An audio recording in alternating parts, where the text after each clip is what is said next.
আসসালামু আলাইকুম। এটা হচ্ছে ক্যাট বুলডোজার D6R।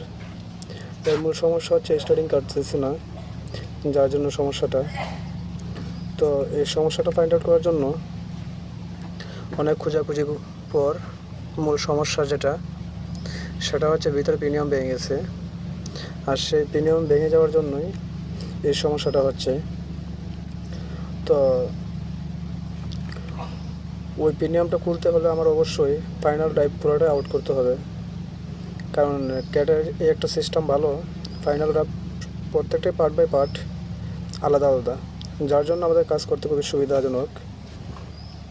তো এই ফাইনাল ড্রাইভ বের করতে হলে অবশ্যই আগে আমাকে এই ফাইনাল ড্রাইভের ভিতরে ঠিক যেমন আমাদের যে ডামটাক আছে, ডামটাকে যেভাবে স্কেল থাকে ঠিক এটাও ওইভাবে স্কেল দিয়ে কিন্তু মোড়ানো। তো আমাদের যেমন আমি দেখাচ্ছি, এই যে স্কেল, তো ঠিক ওই স্কেল সিস্টেম যেমন দুই পাশে দুটো আছে এই মোটর। তো মোটামুটি অনেক কিছুই খোলা হয়ে গেছে। তো বাকি কাজটা করব, আর বাকি কাজটা করার জন্য বাকি ভিডিওর জন্য আমি অবশ্যই পরে দেখিয়ে দেবো বা ভালো করে বুঝিয়ে দেবো।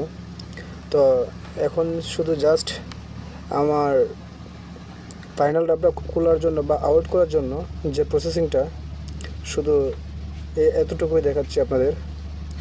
বাকি যা ভিডিও আছে সম্পূর্ণ ভিডিও পরেরটা দেখাবো। এখন জাস্ট ফাইনাল ড্রাইভ আউট করলাম। এই যে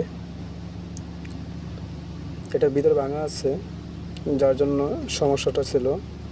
তো এখনও খুলতে পারি নাই, তো এটা খুলবো জাস্ট। এখন শুধু ফাইনাল ড্রাইভটা আউট করছি। আর যদি এরকম ভিডিও আপনাদের ভালো লাগে তো অবশ্যই জানাবেন।